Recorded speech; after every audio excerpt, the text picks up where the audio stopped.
What is going on, Future Focus family? My name is George. That's Matt, and we make videos to help you make money investing. As of right now, the S&P 500 is up 0.34%. The Dow is up 0.45%. The Nasdaq is up 0.26%. The Russell is up, doing great at 0.70%. We got gold down 0.07%, silver down 0.93%, and we have Bitcoin is up 4.77%. I want to say congratulations to Charles Hoskinson and the Cardano family. We hit that $3 mark this morning. It was around midnight our time. I got that notification saying we surpassed the $3 mark. It's a good look. It's a good look. That means that 50% down from here, if we ended up hitting that, it would still be, a good place for a lot of people. You know what I mean? There's a lot of new millionaires that woke up this morning. So congratulations to all of you guys. How you doing today, Matt? Matt, you over there? All right. So, Matt, how you doing over there? Can you hear me? Matt, I think Matt's a little lost, but all right. So today we're going to talk about first off, Hurricane Ida. Hurricane Ida is doing a lot of damage. Currently, we have 14 people in New York City that have passed away and counting. I got a text this morning from my mom saying, "Oh my God, people are in the Bronx are." He signed off saying, "People in the Bronx have." You there, Matt? Yeah, sorry about the technical difficulties, but we're here. Nah, We're no, in here. no worries, man. So I was talking about Hurricane Ida, man. This morning, New York got hit pretty hard. Some devastating news coming from there. We got 14 people that have passed away due to the storm. I had a text this morning from my mom saying, "Oh my God, there's people in the Bronx that are stuck in their cars they were trapped in their cars because of the flooding." So hopefully everybody's okay over there. Besides the ones that have passed away. Fortunately, my family is good. Matt, have you talked to your family out there? Nah, thank God they're good. So, just unfortunately, life in the city. If you don't get a call, normally that's normally a good sign. Yeah. Um, mhm. But how you doing today, Matt? What's up? Well, if you want to just get it started, I'm curious. I called this from earlier. Are they gonna stop the rent moratoriums? I think that this hurricane changes a lot. Now that it's affecting the New York area, one might not think it's a big deal, but the New York Fed is up there, right? Yeah. So they look at that entire region, supposedly. They look at that entire region and the Northeast region, and to include Puerto Rico, to make a lot of decisions. Um, I wouldn't be surprised. I'm telling you, I would not be surprised if the rent moratoriums or the what's the word? The end date is reversed or pushed back. I just want to be surprised. I know Congress is dragging their feet. The lawmakers are essentially putting an end to it. But my eyes are open for the aftermath of this storm and the Delta variant. I wouldn't be surprised. I personally, my take is that we're in an unhealthy economy. No matter how you look at it, we're just Yep. trying to make the sick patient walk out of bed. So we'll see. We'll see. Hey, those are some great points, man. And I'll go a little step further. I think it's beyond the rent moratorium. My perspective on this is that I feel this is going to help the Democrat campaign for that $3 trillion stimulus, not stimulus, I'm sorry, infrastructure package, because this is going to kind of say, we need more infrastructure to help with things like this. How many times are we going to let this happen in Louisiana? How many times are we going to let this happen in Mhm. Houston? I mean, Hurricane Sandy came, devastated Rockaway in New York City. And Mhm. now Ida's over there wreaking havoc, so obviously something needs to be done. We know these events are going to happen. They're seasonal events, like they happen every single year. um, they're not going to get worse. I think Florida has made a lot of improvements to their infrastructure, but there's still a lot of places where it's funny, because New York has like the highest taxes, and you would think that they would have the best looking infrastructure, the best looking things. And you go to New York, and there's still potholes that have been there since I was a little kid that haven't been patched up and put away. There's people in like Long Island that they have to like patch their own potholes because they're tired of waiting for the government to do it.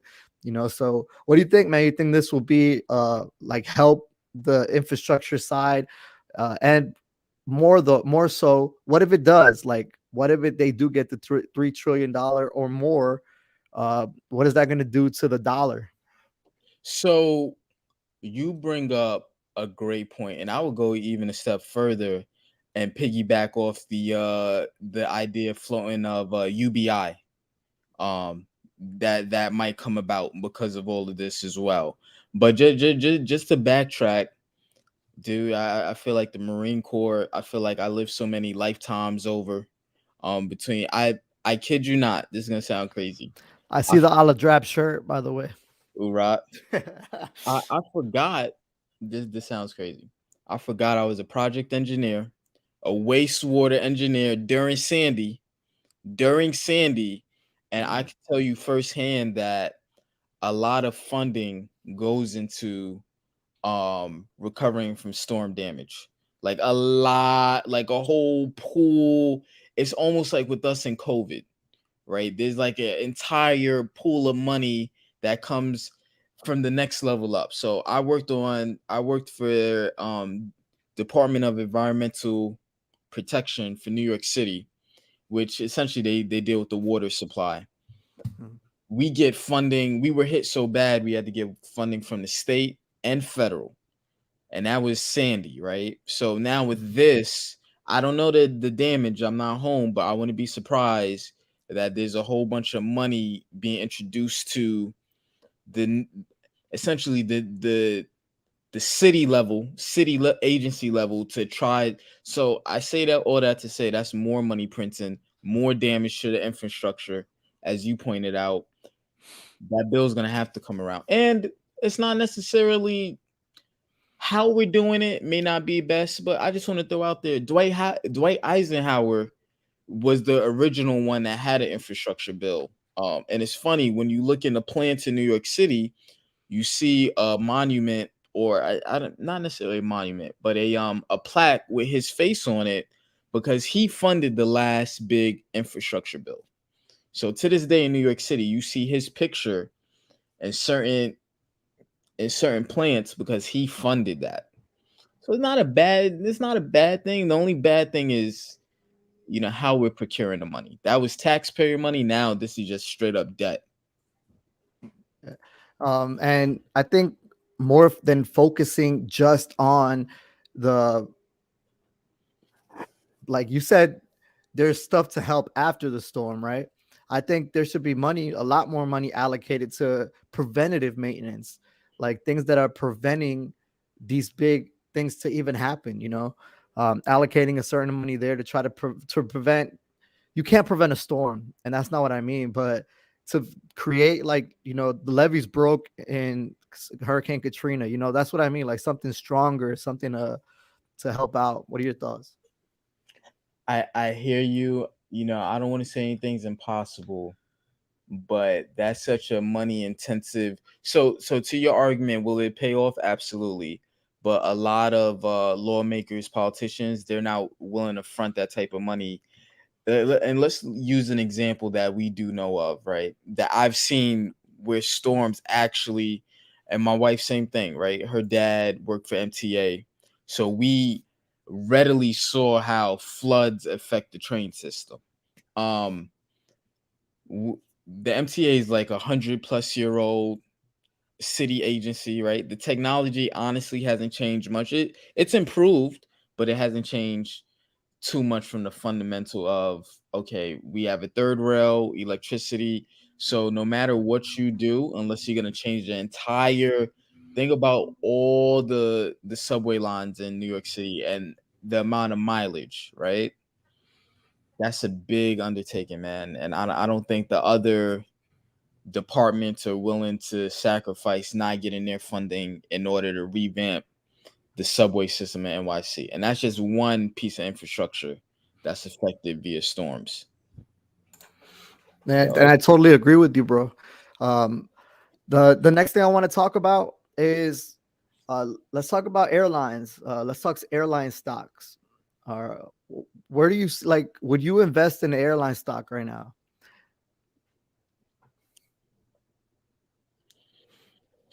Why you I'm think? Let me give you some more substance. I read something today, this morning, and people are doing something new. I thought it was something popular that everybody's always been doing, but I guess at the extent that it's happening now, they have a name for it. It's called trip stacking. People are, instead of just taking one trip to go on vacation, they're taking vacations to multiple destinations on the same trip.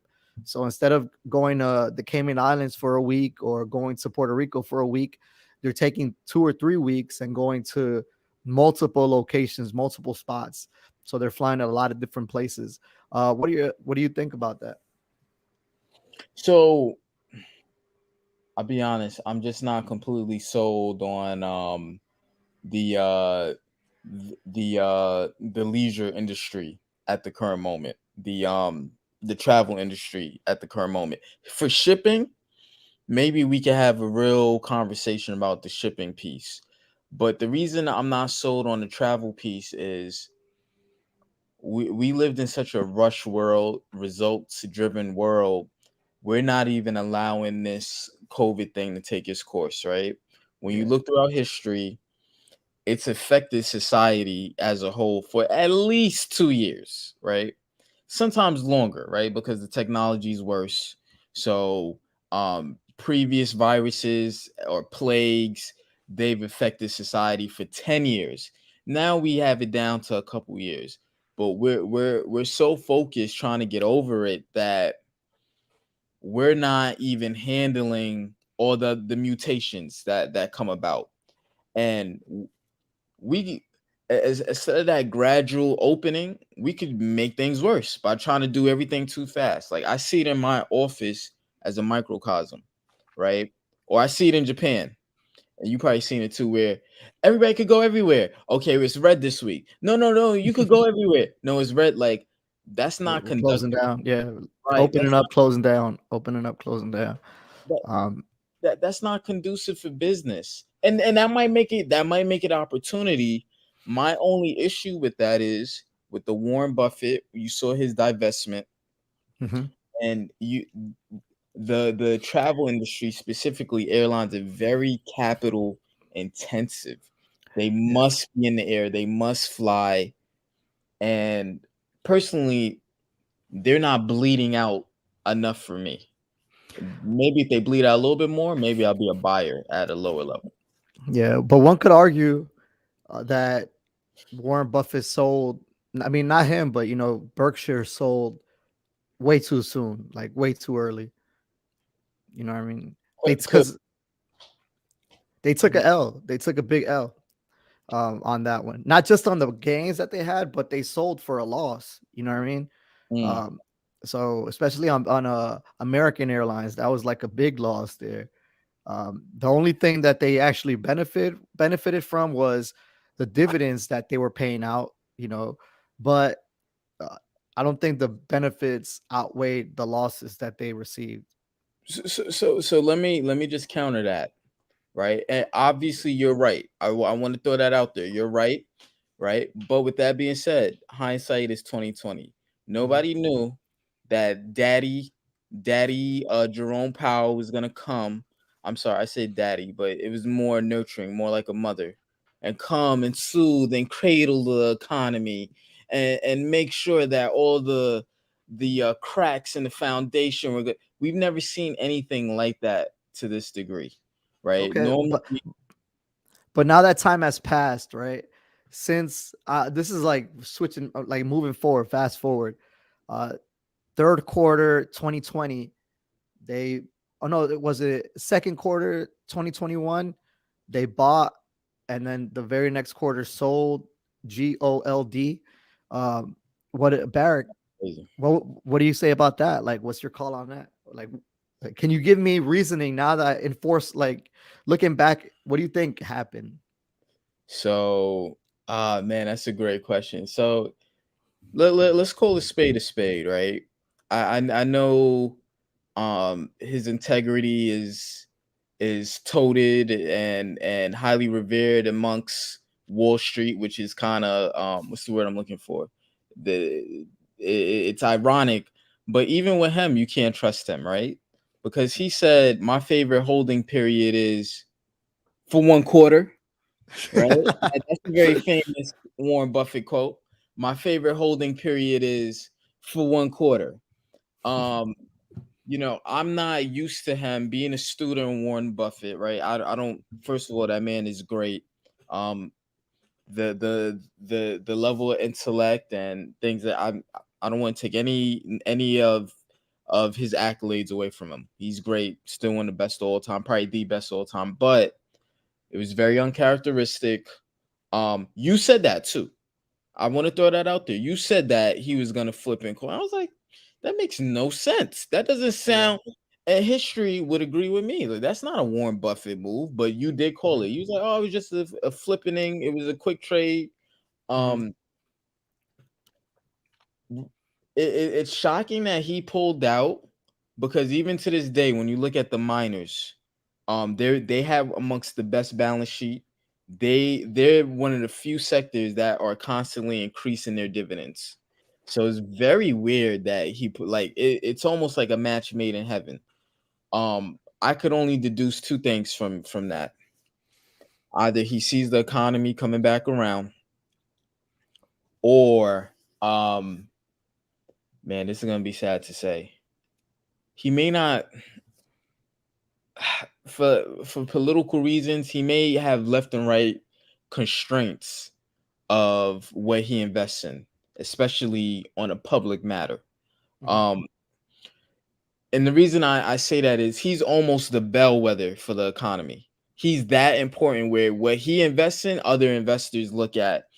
If he invests in a doom and gloom, that could send shockwaves. And it pretty much did. It could send shockwaves to the confidence, and maybe he was asked to divest. Speculation, but as somebody pointed out to me, that doesn't mean he's not invested in it in one way or the other. He may not own a company anymore, but that doesn't mean he doesn't own the physical through another vehicle very similar to Palantir. Yeah, Charlie Munger. I don't think he owns any of that. Like he's always been opposed to it. Maybe in behind closed doors he has it just because he doesn't want to go against what he said. But I don't know. So I want to add on to that. So Warren's dad, I want to say he was a senator, and word on the street was he was a big advocate for the gold standard, and he was very upset when they went off the gold standard. And Warren and Charlie, they don't believe to a degree. They don't believe in the gold standard. They say it's very weird, very stupid to dig it up from one part of the earth just for it to sit in the basement in another part of earth. But I would love to sit down, right? I would challenge anybody. How's it going now? How's the deficits going now? How's the purchasing power going now? Right? How's our reserve currency stat? Is it being threatened? Is it? Maybe not. But is it? Right? Are these next, and this is my biggest thing to investors, is the next 50 years going to look like the last 50 years? Got to ask yourself these questions. That's a great question, man. Like I told you, I'm gonna cut today's episode off short. But before we do, we got to do Matt's favorite segment. Y'all know, smash or pass. All right. So the first one I'm gonna bring out for y'all is a bank. All right. He's already shaking his head. All right. Right. So can you see it? Citigroup. Yeah. So Citigroup. Let's look at the chart before give you a chance to ponder on it. This is the 6 month chart. In the last 6 months, the high has been 843, At the bottom, we have it currently at 7,188, and the low during this period was about $64. So it's right like sitting midway between the high and the low. Um, what do you think, Matt? This is What, let's what, look year to date. This what's is the the chart dividend? year to date. What's the dividend on this? All right, let's look it up. I act like it's gonna change my answer. It's really not.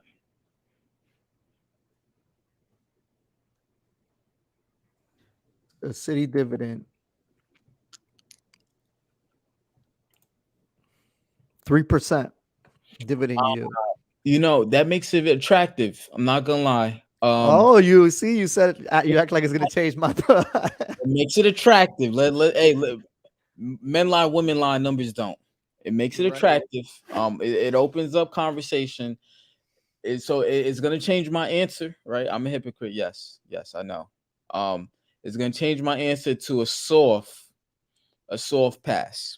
And the only reason I say a soft pass is because right now can be a good opportunity, but with rent moratoriums ending, right, and these primary dealers being in the middle of mortgage-backed securities and mortgage loans, you may see city stock take a hit depending on what happens with these rent moratoriums, right? And that's probably why it's oscillating like that. It's waiting for policy to decide, and then they'll act accordingly. um but with the mindset of potential further weakness, I'll probably pass for now, but I'll keep my eye on it. What's a price that you would start being more optimistic about it? I'll But go yes, here to the low during this time. A next level of resistance is about 69.19. But would you want to go lower than that, like 67? I I would say lower. Yeah, if we could dip, and maybe this is a fantasy, right? Because things tend to go to the exact opposite, and you never get that entry point. But if it hits 50s, I think it's time to have a serious conversation. Okay. Time to have a So serious conversation. currently it's up 0.76%.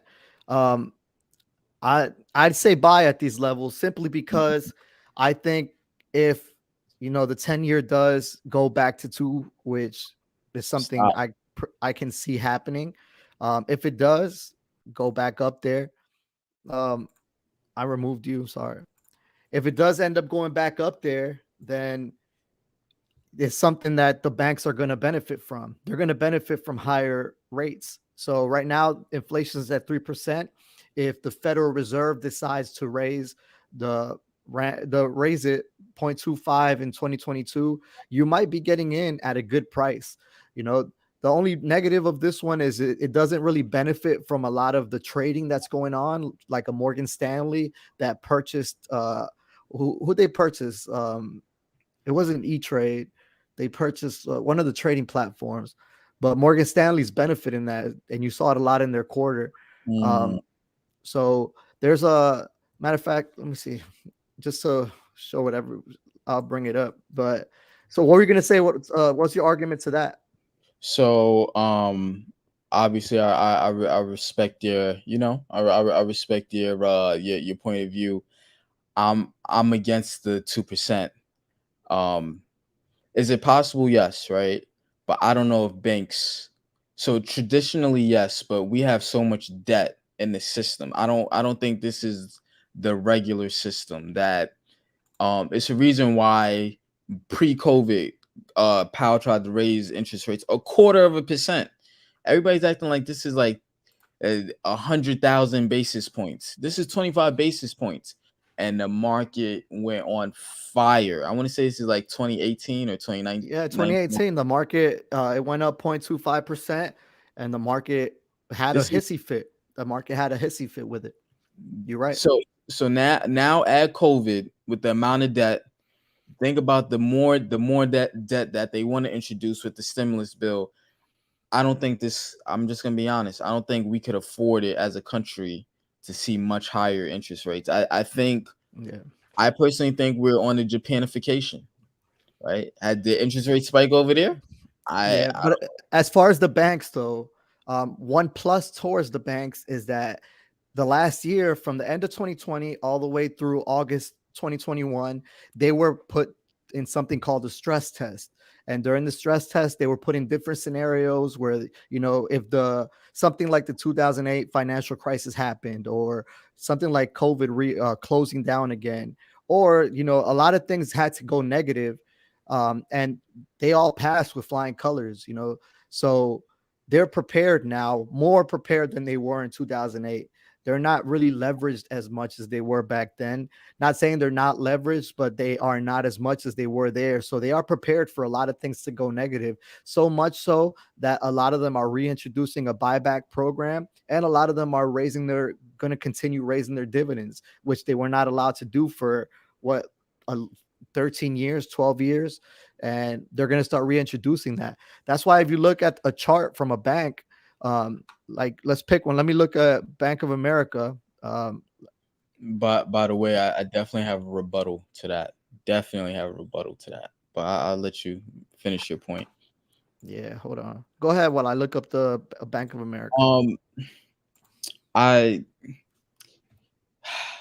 and maybe it's a skeptic in me. I don't believe. I know better to believe than the stress test results that they float out there. These are not the same stress tests of previous decades. Um, and you can tell, right? Look at the size of the repo market. Look at the volatility. If these banks were really as self sufficient as they claim, the repo market wouldn't be trading $1 trillion a day, right? Or you're seeing it fluctuate as far as liquidity concerns. Of course, I'm gonna pass stress tests if I know the Fed has my back. I think a good indication of this is I'm looking around the world and I'm looking at the Basel III requirements and I'm looking at banks struggle to meet those requirements and literally writing a letter to Basel to the BIS saying um, we're just not going to comply with these standards. So they can say what they want for the media, but I know that they just can't keep up with other standards. They just don't advertise it. Hence the Basel III standards So that this they. right here is the chart, all-time chart for Bank of America. All right, so let's just take a look at it. This is today's price, 41.40. Um, in 2008, I wonder what happened there. What happened here in 2008? Forgot. uh, so yeah, starting like 2007, you could see the big drop, and it still has not recovered from the all-time high, which was 54.90. All right, so you can see it had a double top during that time, and then it had a steep decline, and it has struggled to recover all through these last 10 years. They've been doing buybacks and dividends, increasing their I'm sorry, they were not allowed to do the buybacks and dividends. I was confusing it with the airlines. The airlines started doing buybacks and dividends. Um, so now, looking at the chart, if you would have been a buyer here at the $54 level, how it'd be over 10 years and you still have not made, like, evened out. you know I think that the banks have matured, man. I think they have either they've gotten better with their processes, or they've gotten a lot better at hiding the skeletons in the closets. um And I'm in that latter camp. I think that I think they're shielded. I think they're shielded from the '08 events, but there's a lot of other like and let's be real here, right? Let's We can't even see what's going on because the Fed is handling everything. Of course, I'm gonna pass the test. Stop giving stimulus bills out. Let rates let price discovery happen with interest rates, and let's see where we really lie. Yeah, even looking at the 3-month chart, they're still down off of that. They seems like they bottomed out down here. They had a little area, and this was the time when they were waiting on the results from the stress test. So ever since those results from the stress test came back from the Federal Reserve, they've been on a bit of an upswing. but I can still see a little bit of volatility. But when I'm asking you this, I'm asking like a 5 year. Do you think this stock is going to be worth more in 5 years than it's worth today? Or will you resort back to this all time chart and say 5 years from now, I could still not even see it hitting this $54 mark? So And another, I'm gonna let you answer, but as you answer, just consider that even if it takes another 5 years for it to get up here, remember you're still going to be getting paid a dividend while you wait. you have to take in and know you can't just look at and I know you know this, but I just want to reiterate. No, You go can't ahead, just please, please. you can't just look at the dollar value, right? The stock could literally double next year. But then my question is, what's going on with the purchasing power, right? Is Bank of America or all bank sectors, are they taking up the market share, or are they taking up most investments that come into the market, or is everything going up, or are we having a melt up all the way around, right? And Yeah. money is just dying out, hence the growth of cryptos, among other things. So a nominal price movement, I'm not focused on that as much as I'm focused on purchasing power. So it can move up. It can move up. It may not mean anything to me if bread is $38, and I know that that's like that's not realistic, but when you increase the money supply by 25%, just name me a time in history where things have went smooth after. Uh, now you're right, man. Let's, for the sake of the economy, let's just hope that it isn't as bad as it has been previously. But before we go, I'm gonna hit you with one more smash or pass. Let me All see right. what you got. So That not gonna lie though, that the 3% it this does look good though. 3% always look good, boy. it's uh it's 2.86. That's what it is. So just Nah, that so we look got good. That that look good. straight. You got my All right. interest. So this is Nikola Corporation. Oh All right. hell, So this is the 1 year. Let's look at the all-time chart. This is the all-time chart for Nikola. As you know, they had a run up. They were a special purpose acquisition company. Um, a lot of there was a lot of hype. They were the next Tesla. It jumped up here at a high of 9.471. You and I personally know somebody that bought here about 76. I don't know if I you knew it remember was who it coming. was. I knew it was coming. Of course. um, but looking at the chart, uh, I haven't really, they've been under the radar. I'm just going to go on a limb and assume that you're going to say pass. But can you tell us why? For me, and I know I'm such a picky guy, but I have every right to be, right? It's my money. So with that comes due diligence, research, and hard work before I invest. Um, Integrity, man. Integrity. I'm willing to miss out on this opportunity because leadership has showed they don't deserve the public trust. They don't deserve our funding. And I know that sounds corny and lame, and it's like, well, who does? You're right, but I haven't seen anything. And maybe I'm wrong. Maybe I missed it. I haven't seen any open apology letter to the public. I haven't, and if they have, it hasn't come across my feed. Um, no, there are too many great companies in this space for me to invest in, as opposed to give my money to people that lied to our face. I want to support that. They could be the next Apple, but for Yeah. me, it's not just about money. I want to invest in a good cause as well. So Yes. that's why I'm passing. So great call on that, man. I'm on your side. I don't even think there's a price that I would purchase this company. I would much rather put it into another company. If I'm going to invest in a speculative, because this is a speculative stock, they're not profitable. So if I'm going to invest in a speculative stock, I would much rather do it in a company that doesn't have the image that this one does. Um, on the other side, just to play devil's advocate, there was a time when Tesla was looked at the same way. I know you remember that. They weren't meeting expectations. Elon Musk was at times saying they were going to do something and then not do it or not meet deadlines and not follow through. Not comparing what Nikola did, because what Nikola did was way worse than Yeah, anything I was Elon gonna Musk say. has ever done. Okay. But there was a time when Elon Musk wasn't, and Tesla was not a love stock, before retail came in, this was not a love stock. So I'm going to pass on this one as well. But let me clarify that real quickly. It's a difference when shout outs to Shakari Richardson. It's a difference when you come in last in a Who's that? race. Who's that? She's a sprinter, American sprinter. Okay. Okay. And then there's also a difference when you rank when you come in last in a race as opposed to popping positive for drugs, Yeah. right? So Tesla probably came in last, second to last, and people can get behind that. You being over ambitious, and sometimes you do it for different reasons, right? Whether it's to pump the stock up, which is bad in itself, or you're just being overly ambitious. But the problem with Nikola was, dude, you had people in the car on stage.